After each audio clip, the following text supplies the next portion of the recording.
కోడి బాగా నాయకులు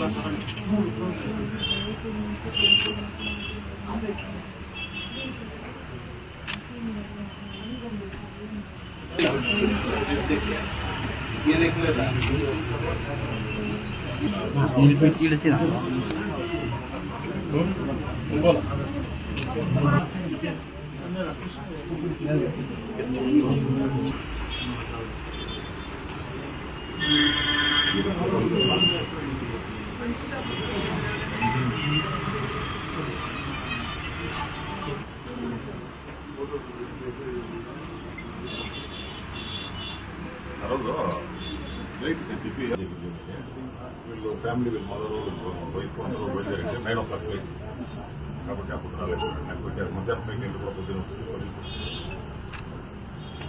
నిన్న వస్తానే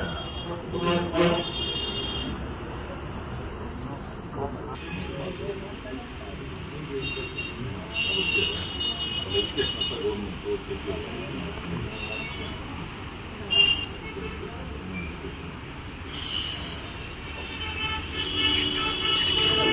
గవర్నమెంట్ వాళ్ళు ఏముండేదంటే వాళ్ళు 10 రోజులు చేస్తేనే వాళ్ళు చేసినట్టు. ఫస్ట్ రోజు ఉండే ఇంటర్సిటీ రెండో రోజు ఉండదు, రెండో రోజు ఉండేది మూడో రోజు ఉండదు, మూడో రోజు ఉండేది వారం ఉండదు. ఇప్పుడు మనం అడుగుతామని న్యాయంగా అడుగుతాం. ఎమ్మెల్యేగా కూడా మన ఎక్స్ఎమ్మెల్యేగా కూడా అలా చెప్పింది ఫస్ట్ వాళ్ళు పిల్లలు చేసేదాన్ని అడగండి. రెండోది ఎక్స్పిరేషన్ మన చేతిలో ఏం లేదు కదా, పోయిన మంచి మనం చూసుకోవాలి. జరిగింది ఈ ఘటన ఎవరు కూడా జరిగినటువంటి సంఘటన ఊహించడం కూడా అయ్యేది కాదు. భయంకరమైనటువంటి సంఘటన రావడం వల్ల జరిగింది.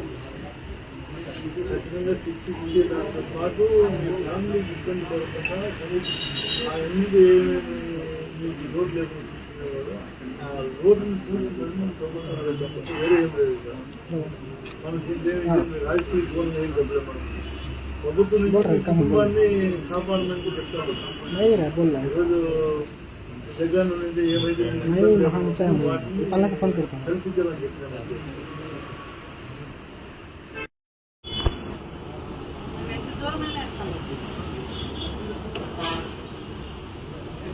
సినిమాలాగా అనుకుంటున్నారు, కొంతమంది ఆడుకుంటున్నారు. మనలో ఇక్కడ అందరితో పాటు రావటము, అన్నీ వినటము, చూడటము, మళ్ళీ నీట్గా ఎక్కడికి వెళ్ళాలని అక్కడికి వెళ్ళిపోతున్నాయి. మాత్రం కనీసం ఈ స్థితిలో కూడా వాళ్ళు జాగ్రత్తగా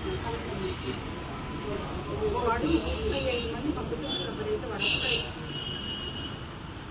ఇంతమంది చేసే పని వాడు ఒక్కడే చేసుకుంటారు.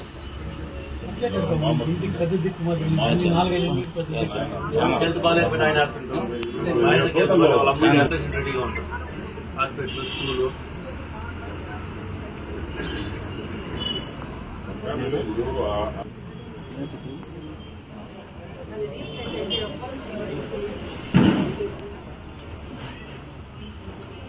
నాకు మనం ఇక్కడ పుట్టి పెరిగినాము. అసలు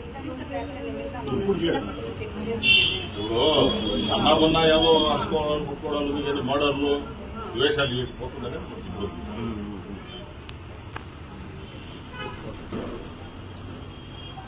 దీనికన్నా కలెక్టర్ శిక్ష పడితే నెక్స్ట్ రిపీట్ కాకపోతే దీనికి మంచి యాక్షన్ తీసుకోవాలన్నారు. అందరికీ అదే బాధ. ఏమంటే దీన్ని అంత కఠినంగా తీసుకుంటే కన్నా రేపు నెక్స్ట్ రిపీట్ కాపాడు ఉంటుంది. జనాలకు కూడా ఒక భయం ఉంటుంది. అది తీసుకోవాలి ఫస్ట్ గవర్నమెంట్ మెయిన్గా. గవర్నమెంట్ అది తీసుకుంటే చాలా బాగుంది. వాళ్ళైతే రిక్వెస్ట్ చేసినాము, పెద్దోళ్ళు అంత గొప్పవాళ్ళు వాళ్ళని అడిగిన తర్వాత మేము కూడా వాళ్ళకి అవకాశం ఇవ్వాలి కదా, వచ్చి మాట్లాడుకోవాలి అని చెప్తాను.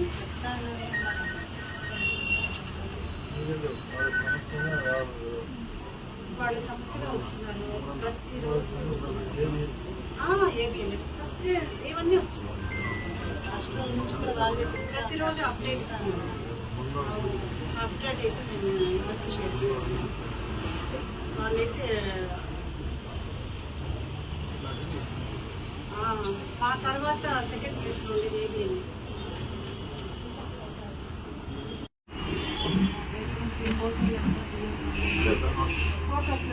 అది కాదు ముగ్గురు చూసి ఇంకోరు వస్తారు కానీ ఏమనుకోండి సాయం చేసేవాళ్ళు ఒకరు చూసి ఇంకోరు వస్తారు మీరు వేరే అనుకుంటారు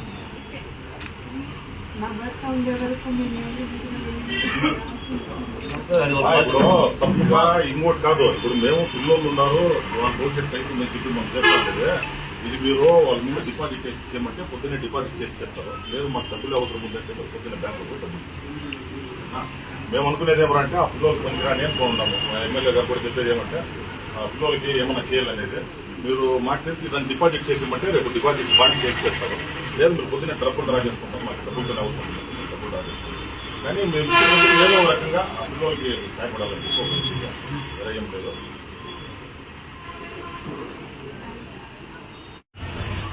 శ్రీకోట మండల ఆంధ్రజ్యోతి విలేకరైనటువంటి జగన్మోహన్ రెడ్డి గారి మరణం చాలా దురదృష్టకరం. అది కూడా శ్రీకోట మండలంలో ఎప్పుడూ జరగనటువంటి ఆనవాయితీగా జరగడం చాలా దురదృష్టకరం. ఆయనకు, ఆయన కుటుంబ సభ్యులకు ఆయన ఆత్మ శాంతించాలంటే కఠినంగా ఎవరైతే దీనికి పాల్పడ్డారో వాళ్ళని కఠినంగా శిక్షించాలని మేమందరం కూడా డిమాండ్ చేస్తున్నాం. ఈరోజు ఆయన లేని లోటు ఆ కుటుంబంలో స్పష్టంగా కనిపిస్తూ ఉంది. ఇప్పటికే వారమైంది. గతంలోనే నేను ఎన్నోసార్లు చెప్పడం జరిగింది, ఈ ఆంధ్ర రాష్ట్రంలో లాండ్ ఆర్డర్ అనేది గాడి తప్పిందని గతంలో కూడా నేను చెప్పడం జరిగింది. దానికి ఇది కూడా ఒక నిదర్శనం. ఎందుకంటే ఈ ఆంధ్ర రాష్ట్రంలో లాండ్ ఆర్డర్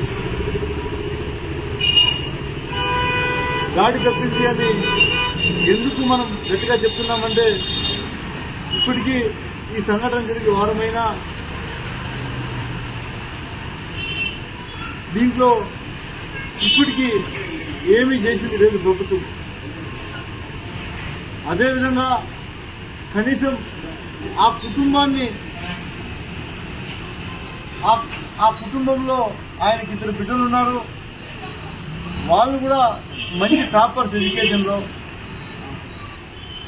వాళ్లకు పూర్తి స్థాయి చదువులకు ఏదైతే చదువులకు సంబంధించినటువంటి నిధులు ఏదైతే అవసరం ఉంటాయో వాటిని పూర్తి స్థాయిలో ప్రభుత్వం భరించాలని మేమందరం కూడా డిమాండ్ చేస్తున్నాం. అదేవిధంగా ఆంధ్రజ్యోతి సంస్థకు మేము డిమాండ్ చేస్తున్నాం. ఆయన మీ సంస్థకు ఎనలేని సేవలు చేశాడు. ఖచ్చితంగా మీరైనా సరే, ప్రభుత్వమైనా సరే, లేదా ప్రభుత్వమైనా ఆ సంస్థ దగ్గర కనీసం ఒక 50 లక్షల రూపాయలు ఈరోజు జరిగినటువంటి సంఘటనలో మనిషిని తీసుకొని రాలేం.